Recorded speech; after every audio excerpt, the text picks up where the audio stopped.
Malaya ka na. Malayang malaya ka na. Malaya ka na sa sakit na nararamdaman mo nung sa kanya ka pa. Malaya ka ng mahalin ang sarili mo nang higit pa sa sobra. Malaya ka ng pahalagahan yung sarili mo na higit pa sa binigay mo. Malaya ka na sa kanya. Kaya itigil mo na ang pag-iyak. Itigil mo na ang paghabol.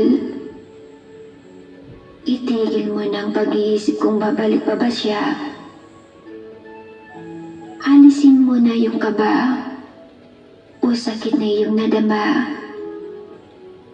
Alisin mo na yung takot na magmalulit ng iba. Maging masaya ka na dahil ginawa mo ang tama. Maging masaya ka na dahil malaya ka. At huwag kang malungkot dahil nasaktan mo siya. Huwag kang matakot dahil sinabihan mo siya ng mga salitang masasama. At sapat na yun para magising siya.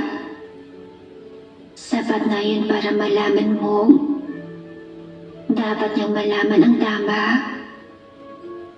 Kaya dapat maging masaya ka na dahil wala na siya.